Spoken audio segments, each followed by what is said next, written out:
एक घर जहाँ कुछ ऐसा था जो कभी गया ही नहीं। ये सब एक घर से शुरू हुआ। एक पुराना, खामोश और आम सा नजर आने वाला घर। लेकिन हकीकत में ये आम नहीं था। ये वो जगह थी जहाँ कुछ ऐसा मौजूद था जो कभी ख़त्म नहीं हुआ। एक ख़ानदान वहाँ मुंतकिल हुआ, नई शुरुआत के लिए, नई जिंदगी के लिए। शुरू में सब कुछ ठीक था। घर खूबसूरत था, पुरसुकून। लेकिन ये सुकून ज़्यादा देर कायम ना रह सका। पहली रात इन्होंने अजीब आवाज़ें सुनी, दरवाज़ों का खुद ब खुद खलना, फर्श पर कदमों की चाप। लेकिन जब देखा कोई नहीं था, फिर चीज़ें अपनी जगह से हिलने लगीं। कुर्सी, मेज़, दरवाजे, सब कुछ खुद ब खुद। बच्चे डरने लगे। इन्होंने कहा कि वो अकेले नहीं हैं, वो किसी को देखते हैं।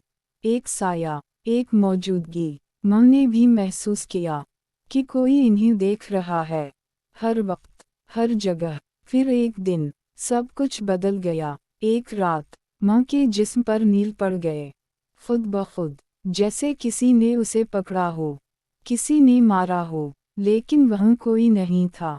खौफ बढ़ता गया। घर अब घर नहीं रहा था। ये एक कैद बन चुका था, एक ऐसी जगह जहाँ से निकलना आसान नहीं था। इन्होंने माहिरीन को बुलाया, ऐसे लोग जो इन चीज़ों को समझते थे। तहकीकात के बाद इन्होंने एक खौफनाक सच बताया।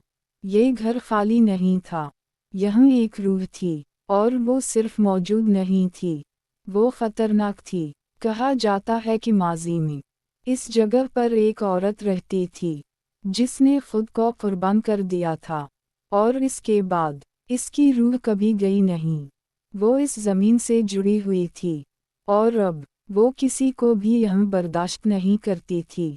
ख़ानदान ने वहाँ रहने की कोशिश की, लेकिन हर दिन हालात बदतर होते गए। आवाज़ें, साए, हमले और खौफ। आखिरकार इन्होंने फैसला किया, वो भाग गए, सब कुछ छोड़कर, सिर्फ अपनी जान बचाने के लिए।